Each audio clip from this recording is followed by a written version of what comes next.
Le fardeau d'Awa. Dans un quartier animé d'une ville africaine, où les rues débordèrent de vie, de rires d'enfants et de klaxons de mototaxis, Awa, une jeune femme de 25 ans, portait sur ses épaules un fardeau plus lourd que les paniers de fruits qu'elle vendait au marché. Le soleil, implacable, brûlait sa peau tandis qu'elle installait son étal, arrangeant avec soin les mangues et les bananes sous un parasol décoloré. Chaque pièce qu'elle gagnait était précieusement gardée, non pas pour elle, mais pour sa mère, Fatou, clouée au lit par une maladie qui rongeait ses forces depuis des mois. Fatou, autrefois une femme robuste qui chantait en cuisinant des plats de poisson fumé, n'était plus que l'ombre d'elle-même. Une toux persistante et une fièvre chronique l'avaient affaiblie, et les médecins avaient été clairs. Sans traitement coûteux, son état empirerait. Chaque soir, Awa rentrait dans leur petite maison aux murs de parpaing, s'asseyait au chevet de sa mère et lui tenait la main. « Maman, tiens bon.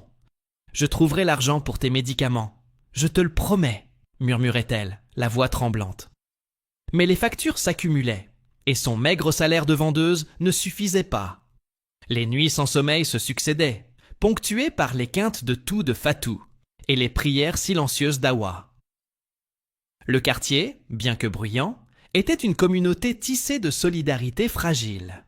Les voisins, comme tante Maïmouna, apportaient parfois du riz ou une soupe, mais ils avaient leurs propres soucis. Awa, fière, refusait souvent leur aide, ne voulant pas être un fardeau. Elle rêvait autrefois d'étudier pour devenir enseignante, mais ce rêve s'était évanoui quand sa mère était tombée malade. À présent, sa seule ambition était de garder Fatou en vie. « Dieu ne nous abandonnera pas », se répétait-elle, bien que l'espoir s'effilochât comme un vieux pagne. Un matin, alors qu'elle triait des tomates trop mûres pour les vendre à bas prix, une idée germa dans son esprit. Son père, M. Diallo, un homme d'affaires prospère, vivait dans un quartier huppé à l'autre bout de la ville. Il avait bâti sa fortune dans le commerce de pièces détachées pour motos, mais sa relation avec Awa et Fatou s'était distendue depuis son remariage avec Mariama, une femme au caractère autoritaire. Diallo rendait rarement visite, et quand il le faisait, c'était avec des reproches ou des promesses vagues. Pourtant, Awa savait qu'il avait les moyens d'aider. L'idée de lui demander de l'argent lui nouait l'estomac, mais elle n'avait plus le choix. Elle confia son étal à sa voisine, Kadi, une amie fidèle qui vendait des beignets à quelques mètres. « Kadi, je vais voir mon père. Si je ne trouve pas d'argent, je ne sais pas comment je vais faire pour les médicaments de maman. » Kadi, avec son sourire généreux, posa une main sur son épaule. « Vas-y, Awa. Il est ton père. Il ne peut pas te laisser tomber. » Mais Awa n'en était pas si sûre. Les souvenirs de son enfance, où Diallo la couvrait de cadeaux avant son divorce avec Fatou, étaient loin. Depuis, il semblait plus attaché à sa nouvelle famille, notamment sa fille Aïssata, née de son mariage avec Mariama. Le trajet en minibus jusqu'au quartier cossu de Diallo fut un voyage dans un autre monde. Les maisons aux murs peints et aux jardins soignés contrastaient avec les ruelles poussiéreuses de son quartier. Awa, vêtue d'une robe simple mais propre, ajusta son foulard avant de frapper à la grande porte en fer de la maison de son père. Une domestique l'accueillit et la conduisit dans un salon orné de meubles en cuir et d'un téléviseur géant. Diallo, en boubou impeccable, était assis, un journal à la main. Mariama, en pagne colorée, tricotait sur un canapé, tandis qu'Aïssata, sa demi-sœur, pianotait sur son téléphone, l'air désintéressé. « Papa, bonjour !» dit Awa, la voix hésitante. Diallo leva les yeux, un sourcil arqué. « Awa, qu'est-ce qui t'amène ?» Elle prit une profonde inspiration, sentant le poids des regards sur elle. « Maman est très malade. J'ai besoin de 50 000 francs pour ses médicaments. S'il te plaît, aide-moi. » Le silence qui suivit fut glacial. Diallo posa son journal, un sourire narquois aux lèvres. « Tu viens mendier? Toi, la fille de Fatou. Tu n'as pas honte d'entrer ici pour demander de l'argent ?» Awa sentit ses joues s'empourprer. Elle baissa les yeux, luttant contre les larmes. « Ce n'est pas pour moi, papa. C'est pour maman. Elle ne peut plus se lever. » Mariama, qui avait cessé de tricoter, intervint d'une voix douce mais ferme. « Diallo, c'est sa mère. Tu ne peux pas la laisser comme ça. Donne-lui quelque chose. » Diallo, agacé, se tourna vers sa femme. « Et toi, tu prends son parti? Tu penses à ton ex, c'est ça? Sans moi, tu ne serais rien, Mariama. Ne l'oublie pas. » Aïssata, qui n'avait rien dit jusque-là, éclata de rire. « Awa, toujours à courir après l'argent de papa. Pourquoi tu ne travailles pas plus au marché? » Blessé, Awa serra les poings. « Je travaille, Aïssata, mais les médicaments coûtent cher. » Diallo, après un long soupir, se leva. « D'accord. Tu veux de l'argent? Va dans l'arrière-cour. Il y a une pile de linge à laver. Gagne ton argent comme tout le monde. » Awa, humiliée, sentit son cœur se serrer. Mais pour sa mère, elle était prête à tout. Elle suivit la domestique jusqu'à une bassine remplie de vêtements sales, sous le regard moqueur d'Aïssata qui la suivait à distance. « Regarde la grande Awa, devenue laveuse, » lança-t-elle en riant. Awa, les mains plongées dans l'eau savonneuse, ravala ses larmes. Chaque chemise frottée était un pas vers les médicaments de Fatou.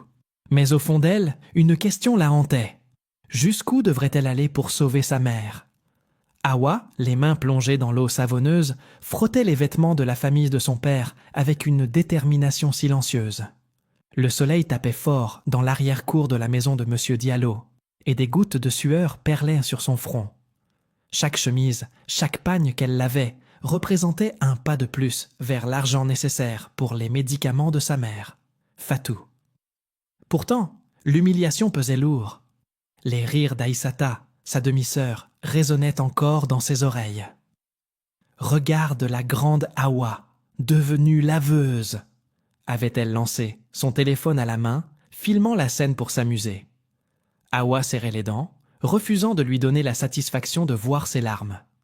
Elle repensait au trajet qui l'avait menée ici. Le minibus bondé, les regards curieux des voisins du marché, lorsqu'elle avait confié son étal à Kadi, son ami fidèle. « Vas-y, Awa, ton père ne peut pas te refuser ça, » avait dit Kadi, avec un sourire encourageant. Mais Awa savait que demander quoi que ce soit à Diallo était comme marcher sur un fil tendu au-dessus d'un précipice. Depuis son remariage avec Mariama, il s'était éloigné, préférant sa nouvelle famille à celle qu'il avait laissée derrière. Awa et Fatou ne recevaient que des miettes de son attention, et encore, souvent accompagnées de reproches. Dans le salon, la discussion entre Diallo et Mariama se poursuivait, leur voix filtrant jusqu'à l'arrière-cour. « Tu es trop dur avec elle, » disait Mariama, sa voix teintée d'une rare compassion. « C'est ta fille, et sa mère est malade. Tu peux bien lui donner 50 000 francs. » Diallo, agacé, répondit. « Et pourquoi je devrais toujours payer pour les erreurs de Fatou? Elle n'a qu'à se débrouiller. Awa vient ici mendier, comme si je n'avais pas mes propres responsabilités. » Awa, entendant ces mots, sentit une douleur aiguë lui traverser la poitrine. Elle n'était pas une mendiante. Elle travaillait dur, se levait à l'aube pour installer son étal, négociait avec les clients jusqu'à la tombée de la nuit. Mais pour Diallo, elle n'était qu'un fardeau, une ombre du passé. Elle redoubla d'efforts, frottant un boubou blanc avec une vigueur presque mécanique. La domestique, une femme d'âge mûr nommée Binta, passa près d'elle et murmura « Courage, petite. Ton père finira par t'aider. Il a un cœur, même s'il le cache bien. » Awa hocha la tête, reconnaissante, mais ses pensées étaient ailleurs. Elle imaginait sa mère, allongée sur le lit étroit de leur petite maison, son souffle faible, ses yeux fatigués. « Tiens bon, maman, » murmura-t-elle, comme une prière. Après ce qui lui sembla une éternité, Diallo apparut dans l'arrière-cour, les bras croisés. « Tu as fini ?» demanda-t-il d'un ton sec. Awa, épuisée, se redressa, les mains rougies par l'eau froide. « Oui, papa, tout est propre. » Il inspecta la pile de linge, hochant la tête à contre-cœur. « Bien, suis-moi. » Dans le salon, Mariama et Aïssata étaient toujours là, l'une tricotant, l'autre pianotant sur son téléphone. Diallo fouilla dans sa poche et en sortit une liasse de billets. « Voici 50 000 francs. Mais ne reviens pas me demander ça tous les jours. Awa prit l'argent, les doigts tremblants. Merci, papa, je te rembourserai, je te le promets. Aïssata éclata de rire. Rembourser? Avec quoi? Tes mangues pourries? Mariama la fusilla du regard. Tais-toi, Aïssata, ce n'est pas drôle. Mais Diallo, indifférent, se rassit dans son fauteuil. Va-t'en, Awa, et dis à Fatou de mieux gérer ses affaires. En quittant la maison, Awa sentit un mélange de soulagement et d'amertume. L'argent dans sa poche était une victoire, mais à quel prix? Elle marcha jusqu'à l'arrêt de minibus, ignorant les regards curieux des passants. Dans le véhicule brinque-ballant qui la ramenait chez elle, elle serra les billets contre elle, comme un talisman. Elle imaginait déjà le pharmacien, les boîtes de médicaments, et peut-être un sourire sur le visage de Fatou. Mais une pensée la hantait. Combien de fois devrait-elle s'humilier ainsi? Combien de fois devrait-elle supplier un père qui la voyait à peine comme sa fille? Arrivée chez elle, Awa trouva Fatou endormie, son souffle rauque emplissant la pièce. Elle s'agenouilla près du lit, posant doucement les billets sur la petite table. « Maman, j'ai l'argent. Tu vas aller mieux, » murmura-t-elle. Mais Fatou ouvrit les yeux, son regard embué de fièvre. « Awa, ma chérie, tu travailles trop. Tu mérites mieux que ça. » Awa secoua la tête, retenant ses larmes. « Ne t'inquiète pas pour moi. Repose-toi. » Cette nuit-là, incapable de dormir, Awa s'assit près de la fenêtre, regardant les étoiles scintiller au-dessus des toits de tôle. Elle repensait à son père, à ses mots durs, au rire d'Aïssata. Elle savait que cet argent ne suffirait que pour quelques semaines. La maladie de Fatou demandait un traitement continu, et ses économies s'épuisaient rapidement. Une idée germa alors, presque malgré elle. Retourner voir Diallo, non pas pour mendier, mais pour lui demander une aide régulière. Peut-être, en insistant, pourrait-elle le convaincre. Mais au fond, elle craignait sa réponse. Diallo n'était pas homme à donner sans exiger quelque chose en retour. Le lendemain, Awa retourna au marché, déterminée à vendre tout son stock pour ajouter quelques billets à sa cagnotte. Kadi, voyant son air préoccupé, l'interrogea. « Alors, ton père t'a aidé ?» Awa hocha la tête, montrant les billets. « Oui, mais il m'a fait laver son linge, et Aïssata s'est moquée de moi. » Kadi fronça les sourcils. « Ce n'est pas juste. Tu es sa fille, pas une domestique. » Awa haussa les épaules.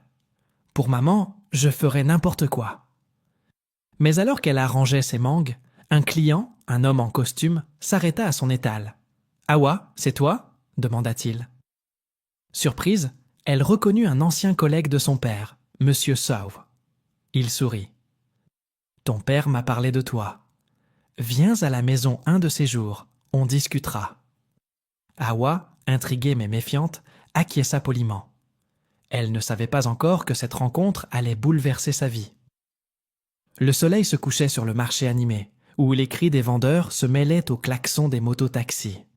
Awa, épuisée par une journée de vente, rangeait son étal.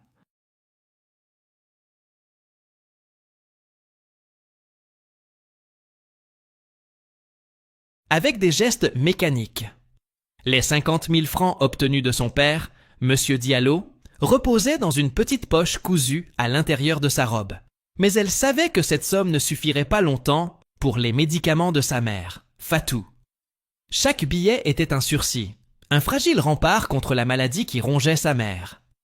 Pourtant, l'humiliation subie chez son père, laver le linge sous les rires moqueurs de sa demi-sœur Aïssata, pesait encore lourd sur son cœur. En rentrant chez elle, Awa passa par la pharmacie pour acheter une boîte de médicaments. Le pharmacien, un homme au regard fatigué, lui tendit la boîte avec un avertissement. « C'est juste pour une semaine, Awa. Il faudra revenir vite. » Elle hocha la tête, la gorge nouée. En chemin, elle repensait à la rencontre inattendue avec Monsieur So, l'ancien collègue de son père. Ces mots. « Viens à la maison un de ces jours, on discutera. » Tournaient dans sa tête. Était-ce une lueur d'espoir ou une nouvelle source de complications? Elle n'en savait rien, mais l'idée de demander encore de l'aide à Diallo la terrifiait. À la maison, Fatou était réveillée, assise sur son lit, une tasse de thé fumante entre les mains. Ses joues de creuses et son regard éteint brisèrent le cœur d'Awa. « Maman, tiens, j'ai tes médicaments, dit-elle, posant la boîte sur la table. Fatou esquissa un sourire faible. « Ma fille, tu travailles trop dur. Je ne veux pas être un fardeau pour toi. » Awa s'agenouilla près d'elle, prenant sa main frêle. « Tu n'es pas un fardeau, maman. Tu es tout pour moi. Repose-toi, je vais m'occuper de tout. » Mais dans l'intimité de ses pensées, Awa doutait. Comment allait-elle payer la prochaine boîte? Et celle d'après? Quelques jours plus tard, une convocation inattendue arriva. Binta, la domestique de Diallo, se présenta chez Awa avec un message. « Ton père veut te voir demain. C'est important. » Awa sentit une boule se former dans son estomac. Une visite chez Diallo signifiait rarement de bonnes nouvelles. Elle passa la nuit à tourner dans son lit, imaginant 1000 scénarios. Peut-être voulait-il lui reprocher d'avoir demandé de l'argent? Ou pire, exiger qu'elle rembourse les 50 000 francs. Malgré ses craintes, elle se prépara le lendemain, enfilant sa robe la plus présentable et un foulard propre. « Kadi, je vais chez papa. Souhaite-moi bonne chance, » dit-elle à son amie en lui confiant son étal. Le trajet en minibus jusqu'au quartier cossu de Diallo semblait plus long que d'habitude. Les maisons imposantes, les rues bordées de palmiers, tout lui rappelait à quel point son monde était différent de celui de son père. À son arrivée, Binta l'accueillit avec un sourire discret et la conduisit au salon. Diallo était là, vêtu d'un costume impeccable, un verre de jus d'orange à la main.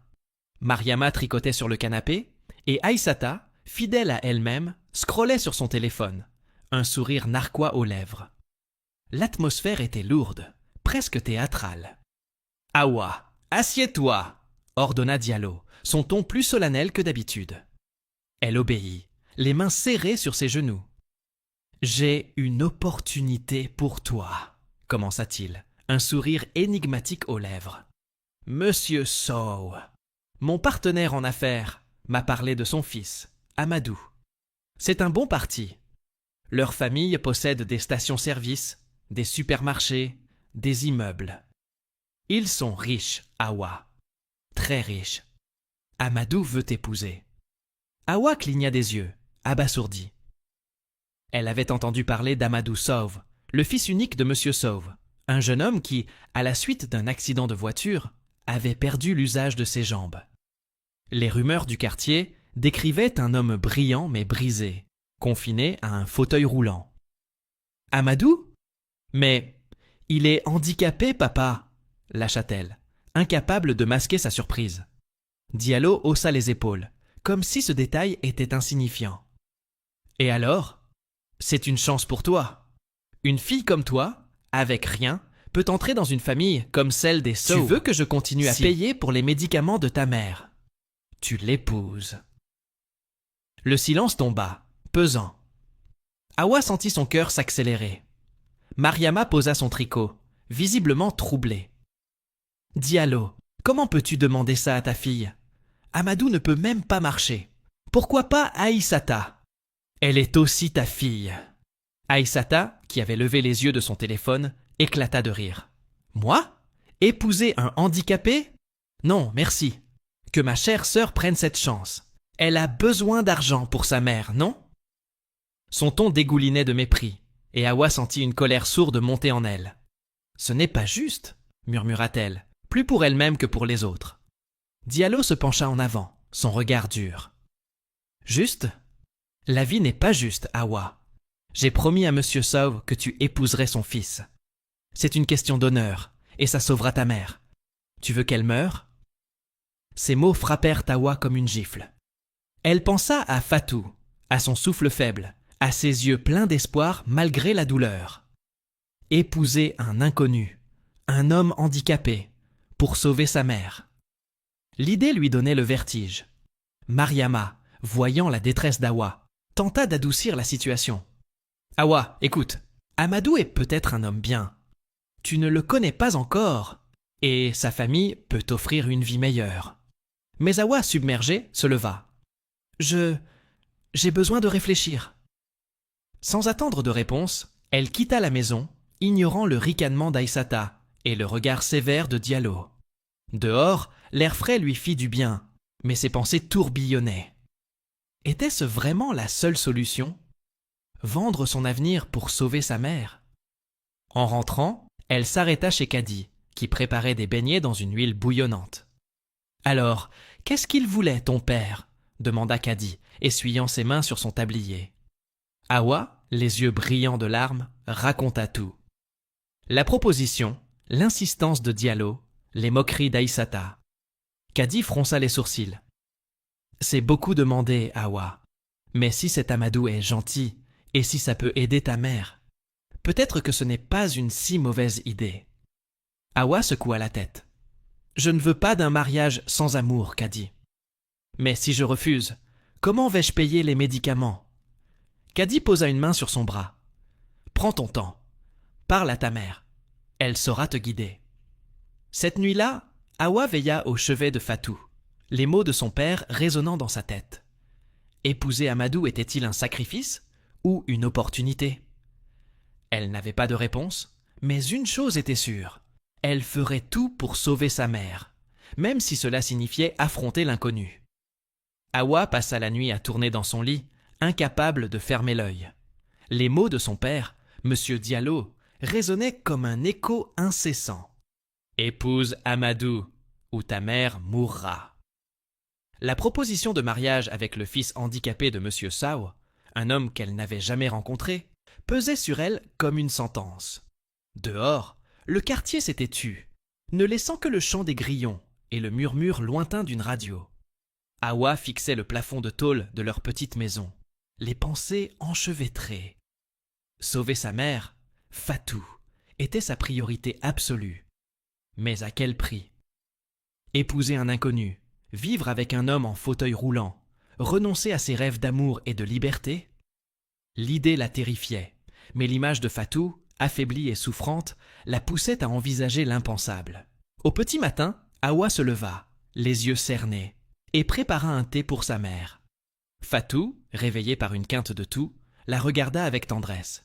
« Ma fille, tu as l'air épuisée. Qu'est-ce qui ne va pas ?» Hawa hésita, ne voulant pas alourdir le fardeau de sa mère. Elle s'assit près du lit, triturant le bord de sa robe. « Rien, maman. Juste le marché. C'est fatigant. » Mais Fatou, malgré sa faiblesse, connaissait sa fille mieux que quiconque. « Hawa, ne me mens pas. Je vois l'inquiétude dans tes yeux. Dis-moi la vérité. » Hawa sentit les larmes monter. Elle raconta tout.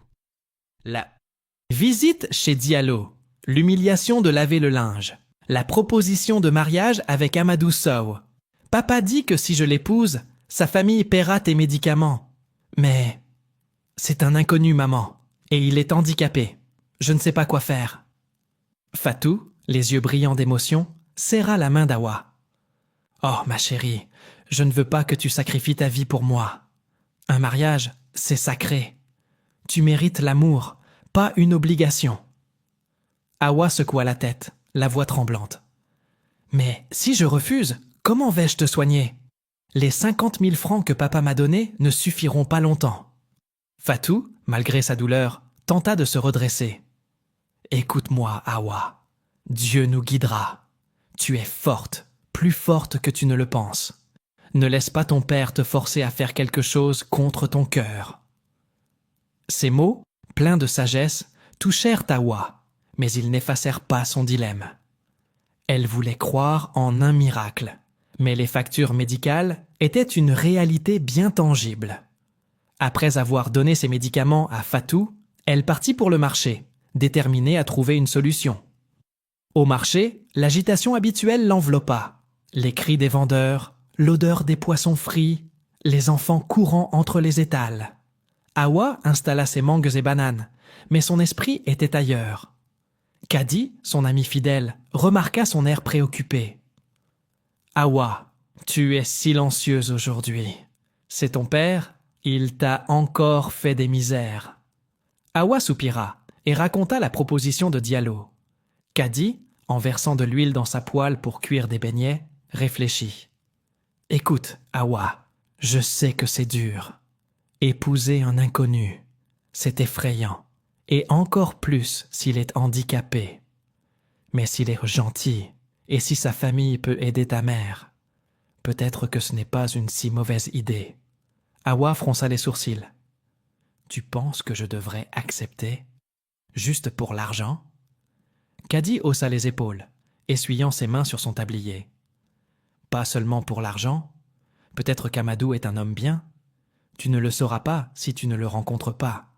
Et ta mère, elle a besoin de toi. Ces mots, bien que pragmatiques, ajoutèrent à la confusion d'Hawa. Elle passa la journée à vendre ses fruits, mais chaque transaction lui semblait mécanique. Les clients défilaient, certains gentils, d'autres pressés, mais aucun ne pouvait apaiser la tempête dans son cœur. En fin d'après-midi, alors qu'elle pliait son parasol, un homme en costume s'arrêta à son étal. C'était encore Monsieur Sow, le partenaire de son père. « Hawa, ton père m'a parlé de toi, » dit-il avec un sourire chaleureux. « Viens dîner chez nous demain soir. Mon fils, Amadou, aimerait te rencontrer. » Hawa, surprise, bafouilla. « Je ne sais pas, Monsieur Sow. » Il insista doucement. « Juste un dîner. Pas d'engagement. Promis. » Après un moment d'hésitation, elle acquiesça, poussée par la curiosité et la pression de son père. Le lendemain soir, Hawa se prépara avec soin, enfilant une robe verte qui mettait en valeur son teint. Elle se rendit chez les Sow, une maison encore plus imposante que celle de Diallo, avec des murs blancs ornés de plantes grimpantes. Monsieur Sow l'accueillit chaleureusement, mais Hawa sentit son cœur battre à tout rompre. Amadou était-il comme son père, froid et calculateur? Ou pire, la verrait-il comme une opportunité, une épouse choisie par commodité? Dans le salon, elle aperçut un jeune homme en fauteuil roulant, vêtu d'une chemise impeccable. Ses yeux, d'un brun profond, étaient empreints d'une douceur inattendue. « Hawa, je suis Amadou, » dit-il, sa voix calme mais assurée. « Merci d'être venue. » Elle s'assit, mal à l'aise, tandis que Madame Sow, une femme élégante, servait du thé. Amadou, sentant sa nervosité, tenta de briser la glace. « Je sais que tout ça doit te sembler étrange. Mon père et le tien ont leurs idées, mais je veux que tu saches que je ne veux rien forcer. » Hawa, surprise par sa sincérité, murmura « Merci, je ne sais pas encore ce que je veux. » Amadou sourit. « Prends ton temps. » Le dîner se déroula dans une ambiance étrange, entre politesse et tension. Monsieur Sow parla de ses affaires, vantant la richesse de sa famille, tandis que Madame Sow posait des questions sur la santé de Fatou. Hawa, intimidée, répondait brièvement, mais son regard revenait sans cesse à Amadou. Il était différent de ce qu'elle avait imaginé, ni arrogant, ni pitoyable, juste humain. En rentrant chez elle, elle se sentit plus confuse que jamais. Amadou semblait gentil, mais pouvait-elle vraiment l'épouser pour sauver sa mère? Cette nuit-là, Hawa s'assit près de Fatou, qui dormait paisiblement grâce aux médicaments. Elle murmura une prière, demandant à Dieu de lui montrer le chemin. Épouser Amadou signifiait renoncer à ses rêves d'amour, mais refuser signifiait risquer la vie de sa mère. Le dilemme la déchirait, et chaque option semblait un sacrifice. Pourtant, les mots d'Amadou « Je ne veux rien forcer » lui donnaient une lueur d'espoir. Peut-être, juste peut-être, ce mariage ne serait pas une prison. Le soleil se levait à peine sur le quartier animé, mais Hawa était déjà réveillée, assise près de la fenêtre de sa petite maison. Les mots d'Amadou Sow lors du dîner de la veille résonnaient encore dans son esprit. « Je ne veux rien forcer. » Sa voix douce, son regard sincère, tout cela contrastait avec l'image qu'elle s'était faite d'un homme brisé par son handicap.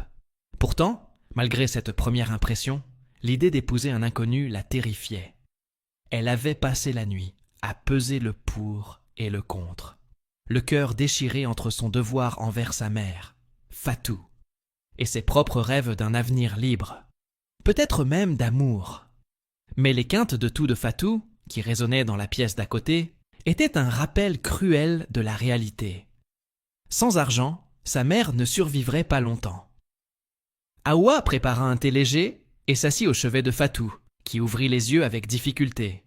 « Ma fille, tu as l'air tourmentée, » murmura-t-elle, sa voix faible mais pleine de tendresse. Hawa hésita, puis raconta son dîner chez les Sow. « Amadou semble gentil, maman. Mais je ne le connais pas. Papa dit que si je l'épouse, sa famille paiera tes médicaments. Je ne sais pas quoi faire. » Fatou, malgré sa faiblesse, serra la main d'Hawa. « Oh, ma chérie, je ne veux pas que tu te sacrifies pour moi. Un mariage sans amour, c'est une prison. » Hawa sentit les larmes monter. « Mais si je refuse, comment vais-je te soigner? Les 50 000 francs que papa m'a donnés sont presque épuisés. » Fatou tenta de se redresser, son visage marqué par la douleur. « Hawa, écoute-moi. Tu es jeune. Tu as toute la vie devant toi. Ne laisse pas ton père, ou qui que ce soit, te pousser à quelque chose qui te rendra malheureuse. » Ces mots, pleins de sagesse, touchèrent Hawa, mais ils ne résolvèrent pas son dilemme. Elle savait que les médicaments de Fatou coûtaient plus que ce qu'elle pouvait gagner en un mois au marché. Chaque jour sans traitement rapprochait sa mère de l'inévitable. Elle embrassa la main de Fatou, murmurant « Repose-toi, maman. Je vais trouver une solution. » Au marché, l'agitation habituelle l'enveloppa, mais Hawa était ailleurs. Elle arrangeait ses mangues mécaniquement, ignorant les plaisanteries des clients. Kadi, son ami fidèle, remarqua son silence. « Hawa, qu'est-ce qui se passe? Tu as vu Amadou ?» Hawa hocha la tête et raconta le dîner, la gentillesse inattendue d'Amadou, mais aussi la pression de son père. Kadi, en faisant frire ses beignets, réfléchit. « Écoute, Hawa, je ne vais pas te mentir. Épouser un homme que tu ne connais pas, c'est dur. Mais s'il est gentil, et si sa famille peut sauver ta mère, peut-être que tu devrais essayer. Tu ne seras pas obligé de l'aimer tout de suite. L'amour, ça peut venir avec le temps. » Ces mots, bien que pragmatiques, firent frissonner Hawa. L'amour avec le temps? Elle n'en était pas si sûre. Elle avait toujours rêvé d'un mariage, comme celui de ses parents, avant leur divorce. Un amour passionné, des rires partagés. Mais ce rêve semblait hors de portée. Elle passa la journée à vendre ses fruits, chaque pièce gagnée ajoutant une goutte d'espoir à son cœur, mais aussi un rappel de l'urgence. En fin d'après-midi, alors qu'elle pliait son parasol, une décision mûrit en elle. Elle ne pouvait pas laisser Fatou mourir. Si épouser Amadou était le prix à payer, elle l'accepterait, mais à ses conditions. Le lendemain, Hawa prit le minibus pour retourner chez son père, Monsieur Diallo. Elle avait répété son discours toute la nuit, déterminée à poser ses limites. Arrivée dans le salon opulent, elle trouva Diallo en train de lire un journal, Mariama tricotant à ses côtés, et Aïssata, comme toujours, absorbée par son téléphone. « Papa, j'ai pris ma décision », annonça Hawa, la voix ferme malgré son cœur battant. Diallo posa son journal, un sourcil levé. « Et alors ?» Hawa prit une profonde inspiration. « J'épouserai Amadou. Mais je veux une cérémonie simple, juste une bénédiction nuptiale, rien de grand. Et je veux que tu t'engages à payer les médicaments de maman, pas juste une fois, mais jusqu'à ce qu'elle aille mieux. » Diallo éclata de rire, un rire froid qui fit frémir Hawa. « Tu poses des conditions maintenant ? Tu crois que tu es en position de négocier ?» Mais Mariama intervint, posant son tricot. « Diallo, elle accepte un mariage arrangé pour sa mère. C'est raisonnable de demander une garantie. » Aïssata, incapable de se retenir, ricana. « Une cérémonie simple ? Tu as peur qu'on voie ton futur mari en fauteuil roulant ?» Hawa ignora la pique, gardant les yeux fixés sur son père. « C'est ma condition, papa. Si tu veux que j'épouse Amadou, tu dois m'aider. » Diallo, après un long silence, hocha la tête. « D'accord, une bénédiction simple. Et je paierai les médicaments de Fatou. Pour l'instant. Mais ne me déçois pas, Hawa. » Elle acquiesça, le cœur lourd. En quittant la maison, elle sentit un mélange de soulagement et d'angoisse. Elle avait pris une décision, mais à quel coût? Aïssata, qui l'avait suivie jusqu'à la porte, lança « Bravo, Hawa! Tu vas être la femme d'un handicapé. J'espère que tu ne le regretteras pas. » Hawa, blessé mais résolu, ne répondit pas et s'éloigna. Les jours suivants furent un tourbillon de préparatifs. Diallo, fidèle à sa parole, organisa une bénédiction nuptiale discrète prévue dans une petite salle chez les Sow. Hawa, quant à elle, passa ses soirées au chevet de Fatou, lui cachant la vérité pour ne pas l'inquiéter.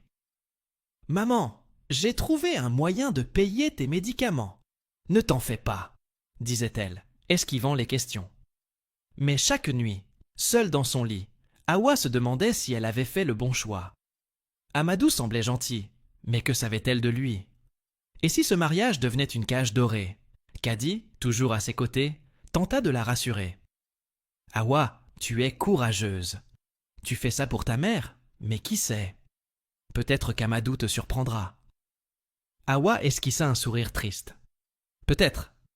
Mais pour l'instant, je ne vois que le sacrifice. » À mesure que la date de la cérémonie approchait, Hawa se préparait mentalement, répétant ses vœux comme une prière. Elle ne savait pas ce que l'avenir lui réservait, mais elle était prête à affronter l'inconnu, pour l'amour de sa mère. Le jour de la bénédiction nuptiale arriva comme un orage inattendu, chargé de tensions et d'espoirs fragiles. Hawa s'était levée à l'aube, incapable de dormir, son esprit tourbillonnant de doutes et de peurs. Elle avait accepté d'épouser Amadou Sow, un homme qu'elle n'avait vu qu'une fois lors d'un dîner chez ses parents, pour sauver sa mère, Fatou, dont la santé déclinait sans les médicaments coûteux. Pourtant, chaque pas vers cette journée semblait l'éloigner un peu plus de ses rêves d'un mariage d'amour, d'une vie qu'elle aurait choisie. En enfilant une robe blanche simple, prêtée par Kadi, sa meilleure amie, Hawa se regarda dans le petit miroir fendillé de sa chambre.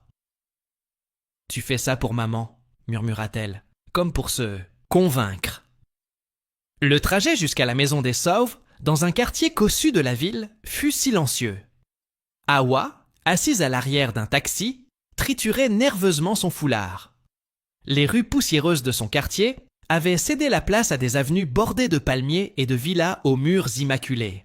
La maison des Sauves, avec ses grandes fenêtres et son jardin fleuri, semblait appartenir à un autre monde. Hawa sentit son cœur s'accélérer en descendant du taxi.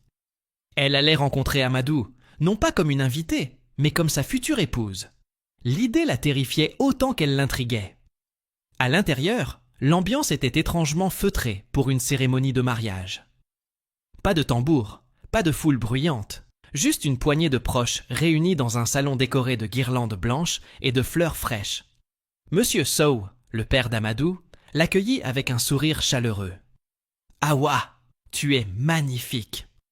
Merci d'être là. » Madame Sow, élégante dans un boubou bleu, lui serra la main avec douceur.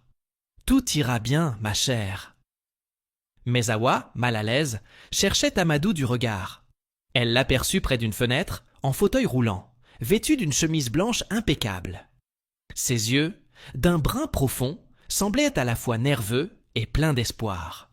« Hawa, » dit-il doucement en s'approchant, son fauteuil roulant glissant silencieusement sur le carrelage. « Merci d'avoir accepté. Je sais que ce n'est pas facile pour toi. » Sa voix, calme et sincère, surprit Hawa. Elle s'attendait à de la froideur ou à de la pitié, mais il n'y avait rien de cela dans son regard. « Je fais ça pour ma mère, » répondit-elle honnêtement, baissant les yeux. Amadou hocha la tête, un sourire triste aux lèvres. « Je comprends, et je te promets que je ferai tout pour que tu ne te sentes pas prisonnière. » Avant qu'Hawa puisse répondre, le pasteur, un homme âgé au visage bienveillant, entra dans la pièce, une Bible à la main. Les invités, quelques cousins des Sow, Mariama, la belle-mère d'Hawa, et, à contre-cœur, Aïssata, sa demi-sœur, s'assirent en demi-cercle. Diallo, le père d'Hawa, était absent, prétextant un voyage d'affaires, une absence qui blessa Hawa, mais ne la surprit pas. La cérémonie commença par une prière, les mots du pasteur emplissant la pièce d'une solennité apaisante. Hawa, debout près d'Amadou, sentit son cœur battre à tout rompre. Elle jeta un coup d'œil à Mariama, qui lui adressa un sourire encourageant, et à Aïssata, qui roulait des yeux, son téléphone toujours à la main. Le pasteur se tourna vers Amadou. « Amadou Sow, acceptez-vous Hawa Diallo comme votre épouse, dans la santé et dans la maladie, jusqu'à ce que la mort vous sépare. Amadou, sans hésiter, répondit d'une voix claire. Oui, je l'accepte. Son regard croisa celui d'Awa, et elle y vit une lueur de détermination, comme s'il voulait lui prouver qu'il était plus que son handicap. Puis vint son tour. Awa Diallo, acceptez-vous Amadou Sow comme votre époux, dans la santé et dans la maladie, jusqu'à ce que la mort vous sépare. Le silence sembla durer une éternité. Awa sentit tous les regards sur elle, pesants comme des chaînes. Elle pensa à Fatou, à ses quintes de toux, à son sourire faible. « Oui, je l'accepte », murmura-t-elle enfin, la voix tremblante. Un murmure d'approbation parcourut la pièce. Le pasteur sourit. « Vous pouvez maintenant sceller votre union. » Amadou tendit la main, et Awa, après une hésitation, la prit. Sa paume était chaude, son étreinte douce mais ferme. « Merci, Awa, » chuchota-t-il. Elle hocha la tête, incapable de parler, submergée par un mélange d'émotions, peur, résignation, mais aussi une étrange curiosité. Qui était cet homme qu'elle venait d'épouser? Après la cérémonie, un repas simple fut servi. Awa, assise à côté d'Amadou, répondait poliment aux félicitations des invités, mais son esprit était ailleurs. Aïssata, fidèle à elle-même, s'approcha avec un sourire narquois. « Bravo, Awa! Tu es officiellement la femme d'un handicapé. J'espère que tu ne regretteras pas. » Awa serra les poings, prête à répliquer, mais Amadou intervint calmement. « Aïssata, merci d'être venue. Mais si tu n'as rien de gentil à dire, tu peux partir. » Surprise par son assurance, Aïssata marmonna une excuse et s'éloigna. Awa, reconnaissante, murmura « Merci, Amadou. » Il sourit. « On est une équipe maintenant, non ?» En rentrant chez elle ce soir-là, Awa trouva Fatou réveillée, plus alerte grâce aux nouveaux médicaments financés par les Sow. Elle n'eut pas le courage de lui dire la vérité sur le mariage, craignant de l'inquiéter. « Maman, tout va bien. J'ai trouvé un moyen de payer tes soins, » dit-elle, esquivant les détails. Fatou, suspicieuse, fronça les sourcils. « Awa, qu'est-ce que tu me caches ?» Mais Awa se contenta de sourire, changeant de sujet. Les jours suivants, Awa commença à s'installer dans la maison d'Amadou, une villa spacieuse où tout était adapté à son fauteuil roulant. Elle était intimidée par le luxe, les canapés en cuir, les tableaux au mur, la cuisine équipée, mais aussi par l'idée de vivre avec un homme qu'elle connaissait à peine. Amadou, sentant son malaise, lui laissa de l'espace, lui proposant de prendre une chambre séparée. « Je veux que tu te sentes chez toi, Awa. On ira à ton rythme. » Ces mots, simples mais sincères, plantèrent une graine d'espoir dans le cœur d'Awa. Pourtant, chaque nuit, seule dans sa nouvelle chambre, elle se demandait si elle avait fait le bon choix. Elle avait sauvé sa mère, mais à quel prix? Amadou était gentil, mais pouvait-elle apprendre à l'aimer? Et comment gérer les moqueries d'Aïssata, les absences de Diallo et ses propres doutes? Alors qu'elle regardait les étoiles par la fenêtre, Awa murmura une prière, espérant que ce mariage, né d'un sacrifice, pourrait un jour devenir plus. Awa s'éveilla dans la vaste maison des Sow, le silence de la villa contrastant avec le brouhaha familier de son ancien quartier. Les rayons du soleil filtraient à travers les rideaux de lin, illuminant une chambre bien trop grande pour elle, avec un lit aux draps impeccables et une armoire remplie de vêtements qu'elle n'osait pas encore toucher. Depuis la bénédiction nuptiale, une semaine s'était écoulée, et Awa oscillait entre l'étonnement face à ce nouvel environnement et une anxiété sourde. Elle était désormais l'épouse d'Amadou Sow, un homme qu'elle connaissait à peine, marié non par amour, mais pour sauver sa mère, Fatou, dont la santé dépendait des médicaments coûteux financés par la famille Sow. Pourtant, les premiers jours dans cette maison révélaient une réalité bien différente de ses craintes initiales. Amadou, fidèle à sa promesse, lui laissait de l'espace. Il avait insisté pour qu'elle ait sa propre chambre, un geste qui surprit Awa. « Je ne veux pas que tu te sentes obligé de quoi que ce soit », lui avait-il dit le premier soir, son regard doux, mais déterminé. Cette attention, loin de l'arrogance ou de la pitié qu'elle redoutait, la déstabilisait. Elle s'attendait à un homme brisé par son handicap, mais Amadou, malgré son fauteuil roulant, dégageait une assurance tranquille. Il passait ses journées à lire des livres de gestion, à discuter affaires avec son père, ou à écouter de la musique classique, un monde qu'Awa découvrait avec curiosité. Ce matin-là, Awa descendit dans la cuisine, où une domestique, Aïcha, préparait un petit déjeuner copieux. Du pain frais, des œufs et du thé parfumé. Amadou était déjà à table, un journal ouvert devant lui. « Bonjour, Awa. Bien dormi ?» demanda-t-il avec un sourire. Elle hocha la tête, intimidée par la table dressée comme dans un hôtel. « Oui, merci. » Elle s'assit mal à l'aise, consciente du regard bienveillant d'Amadou. « Si tu veux, Aïcha peut t'apprendre à faire des plats que tu aimes. Ou tu peux juste te détendre. C'est chez toi, maintenant. » Awa, habituée à travailler sans relâche au marché, ne savait pas quoi répondre. Se détendre? L'idée lui semblait étrangère. Les premiers jours, Awa passa beaucoup de temps à s'occuper de Fatou, qui restait dans leur maison au quartier populaire. Grâce à l'argent des Sow, des médecins venaient désormais à domicile, et l'état de Fatou s'améliorait lentement.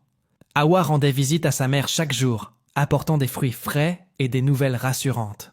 Mais elle évitait toujours de parler du mariage, craignant les questions de Fatou. « Tu es plus calme, ma fille. Qu'est-ce qui se passe ?» demandait Fatou, ses yeux scrutateurs perçant le silence d'Awa. « Rien, maman. Tout va bien, » répondait-elle, esquivant la vérité. Elle ne voulait pas que Fatou se sente coupable, mais garder ce secret ajoutait à son fardeau. Au fil des jours, Awa commença à découvrir Amadou. Il lui racontait des histoires de son enfance, de ses rêves de voyager avant l'accident qui l'avait cloué dans un fauteuil roulant. « J'aimais courir, tu sais, » dit-il un soir, alors qu'il partageait un thé sur la terrasse. « J'étais rapide, mais maintenant, je voyage dans ma tête, avec des livres, de la musique. » Awa, touché par sa résilience, osa une question.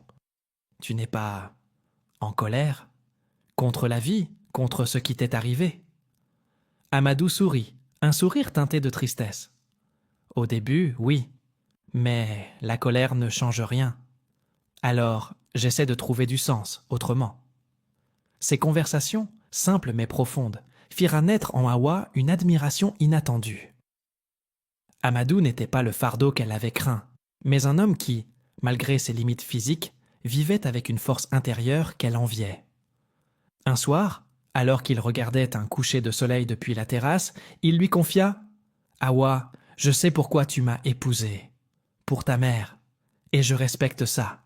Mais si un jour tu veux partir, je ne te retiendrai pas. Je veux que tu sois heureuse, pas prisonnière. » Ces mots, sincères, firent monter des larmes aux yeux d'Awa. « Merci, Amadou, » murmura-t-elle. Pour la première fois, elle se demanda si ce mariage pouvait être plus qu'un sacrifice. Mais la transition vers cette nouvelle vie n'était pas sans heurts. Awa recevait des nouvelles de son père, Diallo, par l'intermédiaire de Binta, la domestique. Il se contentait de vérifier qu'elle respectait sa part du marché, sans jamais lui rendre visite. Aïssata, sa demi-sœur, ne manquait pas une occasion de se moquer.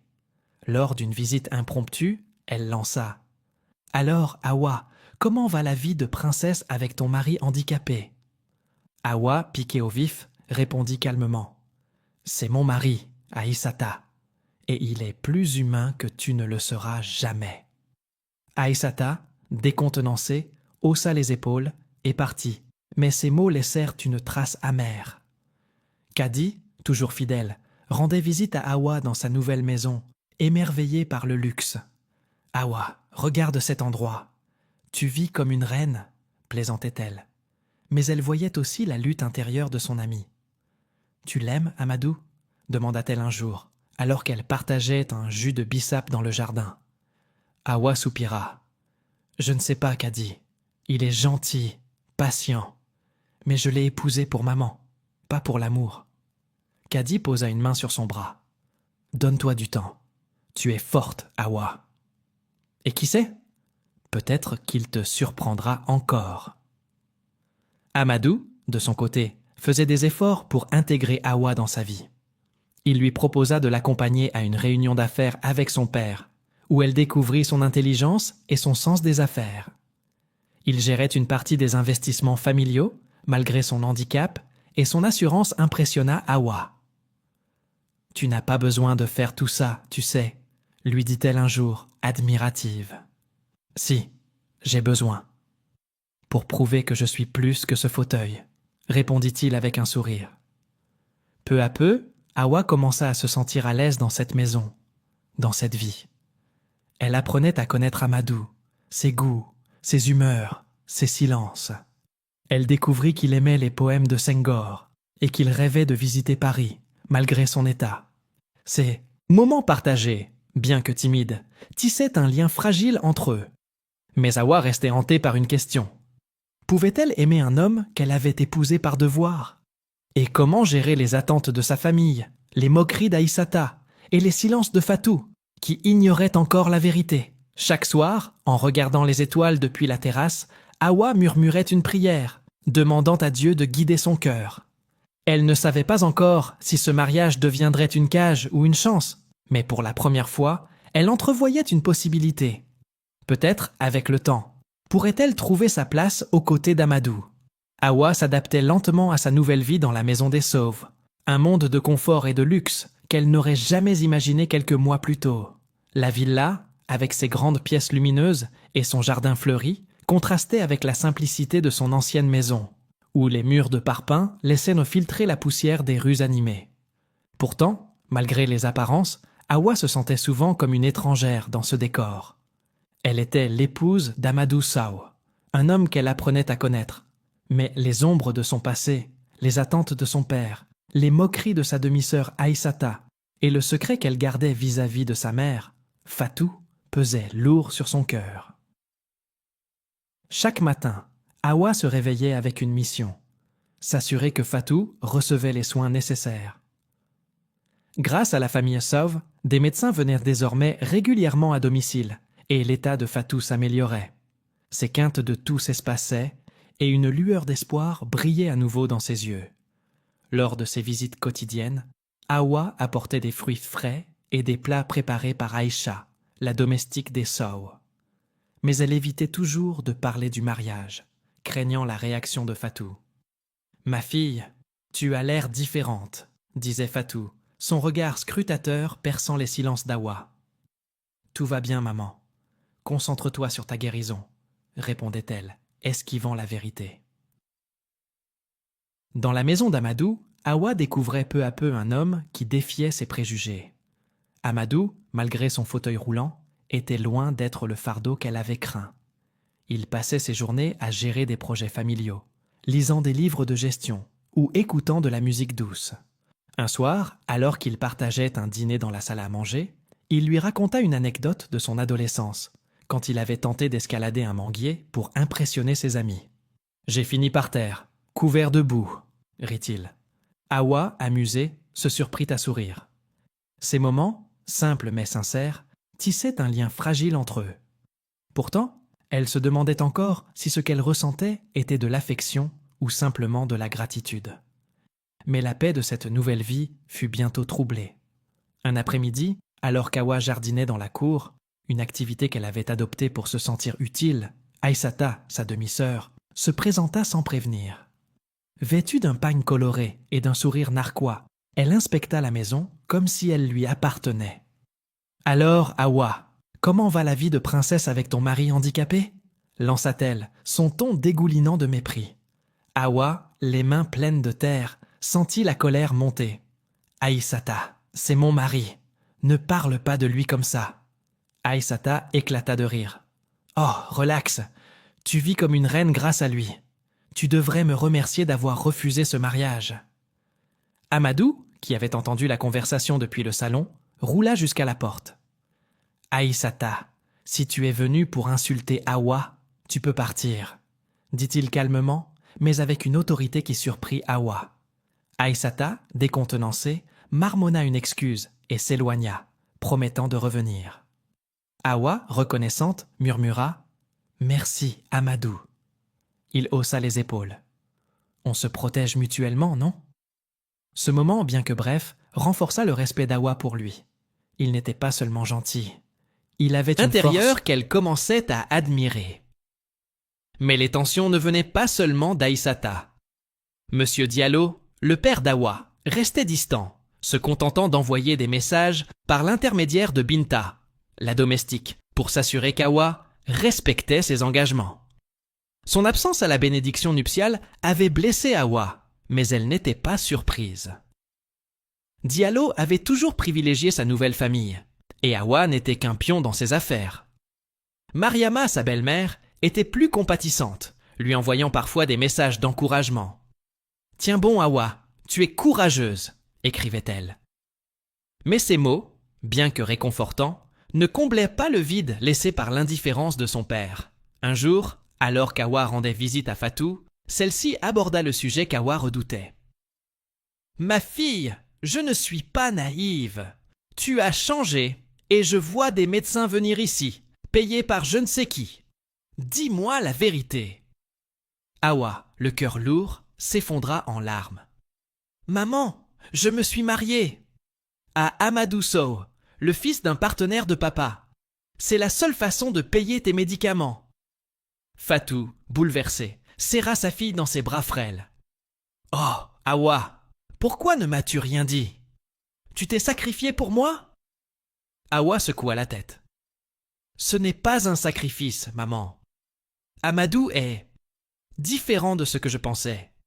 Il est gentil. » Fatou, les yeux brillants de larmes, murmura. « Je ne veux pas que tu vives sans amour, ma chérie.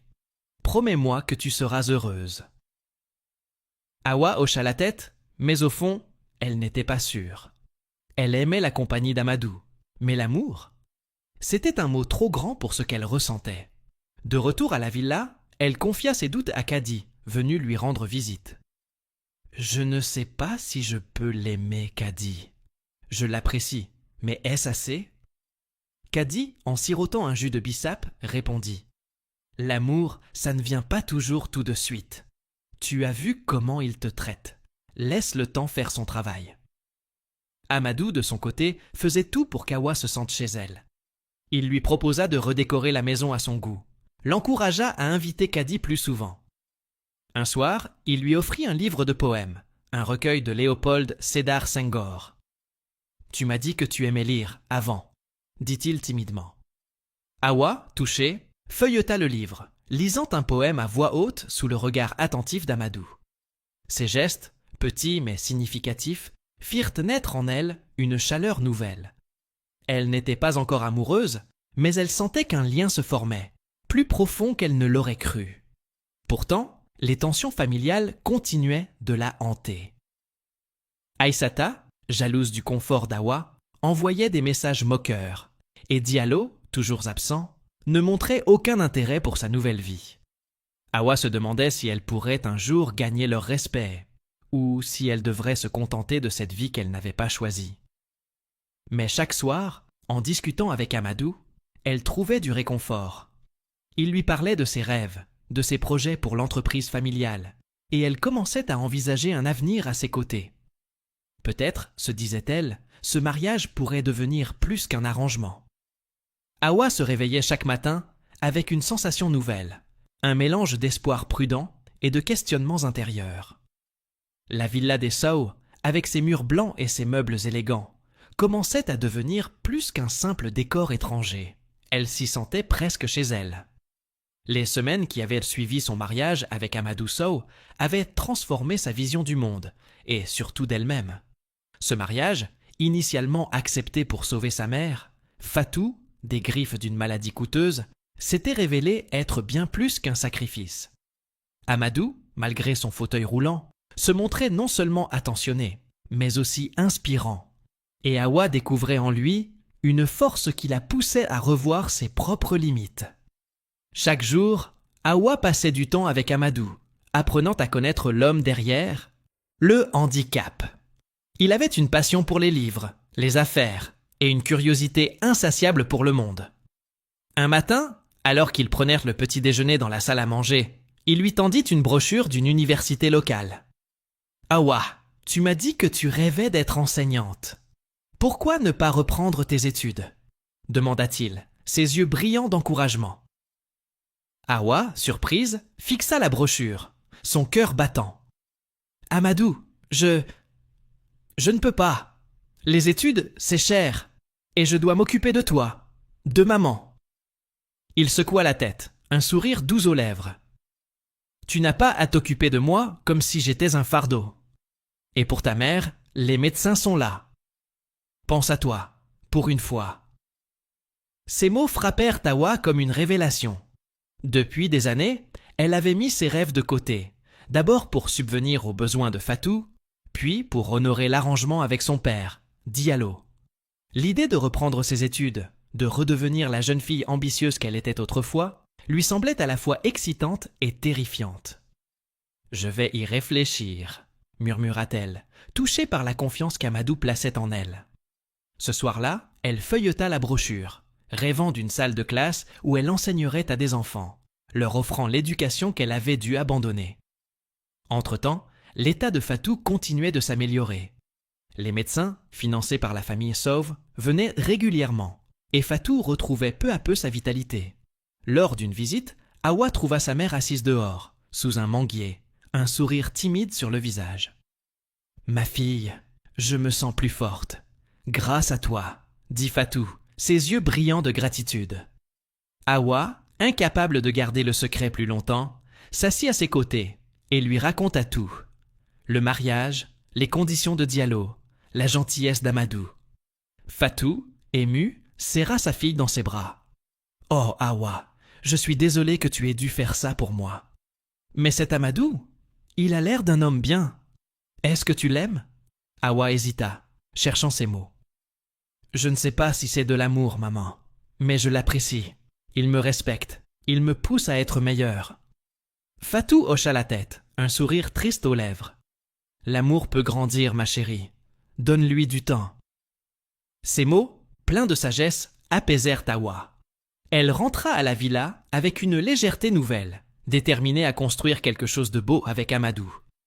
Un après-midi, alors qu'elle jardinait, une activité qu'elle trouvait apaisante, Amadou la rejoignit dans la cour. « Awa, j'ai une idée !» dit-il, une lueur d'excitation dans les yeux. « Et si on lançait un projet ensemble ? Quelque chose pour aider les gens comme ta mère, qui n'ont pas les moyens de payer des médicaments. » Awa, surprise, posa son arrosoir. « Un projet ? Comme quoi ?» Amadou expliqua son idée. Créer un fonds caritatif, financé par l'entreprise familiale, pour fournir des médicaments gratuits aux familles démunies. Tu connais mieux que moi ce que c'est de lutter pour des soins. Tu pourrais gérer ce projet, ajouta-t-il. Awa, émue, sentit une vague de chaleur l'envahir. Pour la première fois, elle se sentait vue. Non pas comme une épouse de convenance, mais comme une partenaire avec des idées, des compétences. « D'accord, Amadou, je veux le faire, » répondit-elle, sa voix tremblante d'enthousiasme. Ils passèrent les jours suivants à planifier, Awa prenant des notes, contactant des associations locales et apprenant les bases de la gestion avec Amadou. Ce projet, bien que modeste au départ, donna à Awa un sentiment de but, quelque chose qu'elle n'avait pas ressenti depuis longtemps. Mais les tensions familiales ne disparaissaient pas pour autant. Aïssata, sa demi-sœur, continuait de la provoquer. Lors d'une visite surprise, elle lança un sourire narquois aux lèvres. « Alors, Awa, toujours à jouer les héroïnes avec ton mari en fauteuil ? Tu crois que ça fait de toi quelqu'un d'important ?» Awa, plus confiante grâce à son travail avec Amadou, répondit calmement. « Aïssata, je ne cherche pas à être importante. Je veux juste vivre ma vie. Tu devrais essayer, un jour. » Aïssata, prise de court, partit sans un mot. Mais Awa savait que sa jalousie ne s'éteindrait pas si facilement. Kadi, toujours fidèle, rendait visite à Awa régulièrement, impressionné par son évolution. « Awa, tu rayonnes, ce projet, tes études. Tu deviens une femme incroyable, » dit-elle un jour, en partageant un plat de thiéboudienne dans la cuisine. Awa sourit, mais confia ses doutes. « Je suis heureuse, Kadi, mais je me demande si je peux vraiment aimer Amadou. Je l'admire, je le respecte, mais l'amour, c'est différent. » Kadi, pragmatique, répondit. « L'amour, ça ne commence pas toujours comme dans les films. Tu verras, il grandit avec les moments partagés. » Amadou, de son côté, continuait de surprendre Awa. Il lui offrit un carnet pour noter ses idées pour le fonds caritatif, et il l'écoutait avec attention lorsqu'elle parlait de ses projets. Un soir, alors qu'ils lisaient ensemble dans le salon, il lui demanda « Awa, es-tu heureuse ici? Vraiment ?» Elle réfléchit, puis répondit honnêtement « Je commence à l'être, grâce à toi. » Amadou sourit, une lueur d'espoir dans les yeux. « Alors, ça vaut tout l'or du monde. » Awa, en repensant à son parcours, réalisa qu'elle n'était plus la jeune femme désespérée qui avait lavé le linge de son père pour 50 000 francs. Elle était en train de devenir quelqu'un de nouveau, une femme avec des rêves, un but, et peut-être un jour un amour véritable. Le projet caritatif prenait forme, Fatou se rétablissait, et Awa sentait son cœur s'ouvrir, lentement mais sûrement, à Amadou. Mais elle savait que le chemin vers un bonheur complet serait encore semé d'embûches, notamment avec sa famille. 1 an s'était écoulé depuis le jour où Awa avait prononcé ses vœux lors de la bénédiction nuptiale, un moment qui, à l'époque, semblait être le prix à payer pour sauver sa mère, Fatou. Aujourd'hui, alors que le soleil se couchait sur la villa des Sow, baignant le jardin d'une lumière dorée, Awa se tenait sur la terrasse, un sourire paisible sur le visage. La jeune femme qui, autrefois, luttait seule au marché pour joindre les 2 bouts, était méconnaissable. Elle avait non seulement sauvé sa mère, mais aussi découvert une force intérieure qu'elle ignorait posséder, et un amour qu'elle n'aurait jamais cru possible. Cette soirée marquait l'anniversaire d'Amadou, et Awa avait organisé une petite fête, un moment pour célébrer non seulement son mari, mais aussi le chemin parcouru ensemble. La maison était animée d'une chaleur nouvelle. Des lanternes colorées pendaient dans le jardin, et une table était dressée avec des plats traditionnels, thieboudienne, yassa et des gâteaux préparés par Aïcha, la domestique. Les invités, un mélange de proches des Sauves, de voisins et de quelques amis d'Awa, dont Kadi, riaient et discutaient sous la lumière douce des lampes. Fatou, désormais rétablie, était là, assise à côté d'Awa, son visage rayonnant de santé et de fierté. Les médecins, financés par la famille Sauve, avaient fait des miracles, et Fatou, qui marchait à nouveau avec assurance, semblait avoir rajeuni de 10 ans. Awa, vêtue d'un boubou bleu ciel orné de broderies, se sentait légère pour la première fois depuis longtemps. Le fonds caritatif qu'elle avait lancé avec Amadou, baptisé « Espoir pour tous », prenait de l'ampleur. Ils avaient déjà aidé des dizaines de familles à payer des médicaments, et Awa, qui avait repris ses études en parallèle, se préparait à devenir enseignante, un rêve qu'elle croyait enterré. Amadou, toujours à ses côtés, l'avait soutenue à chaque étape, non seulement avec des ressources, mais aussi avec une foi inébranlable en son potentiel. « Tu es faite pour accomplir de grandes choses, Awa », lui disait-il souvent, et elle commençait à le croire. Ce soir-là, alors que les invités partageaient des anecdotes autour de la table, Awa prit la parole. Un verre de jus de bissap à la main. « Merci à tous d'être là pour célébrer l'anniversaire d'Amadou », commença-t-elle, sa voix claire et assurée. « Il y a 1 an, j'ai épousé cet homme pour sauver ma mère. Je pensais que ce serait un sacrifice, un fardeau. Mais Amadou m'a montré que c'était une chance. » Elle se tourna vers lui, les yeux brillants. « J'ai trouvé un partenaire, un ami et un amour. » Les mots, sincères, firent naître des murmures d'émotion parmi les invités. Amadou, ému, tendit la main pour prendre celle d'Awa. « Awa, tu m'as appris que le vrai courage, c'est d'aimer malgré les obstacles. Merci d'être à mes côtés. » Même Aïssata, la demi-sœur d'Awa, était présente, bien que son arrivée ait surpris tout le monde. Elle avait passé l'année à osciller entre jalousie et moquerie, mais ce soir, quelque chose semblait différent. Après le discours d'Awa, elle s'approcha, mal à l'aise, triturant son pagne. « Awa, je suis désolée pour tout ce que j'ai dit. Tu mérites ce bonheur. » Awa, surprise mais touchée, hocha la tête. « Merci, Aïssata. On peut repartir de zéro si tu veux. » Ce moment, bien que fragile, marqua une réconciliation inattendue, une lueur d'espoir pour une famille fracturée. Fatou, qui avait écouté en silence, serra sa fille dans ses bras après la fête. « Ma chérie, je suis si fière de toi.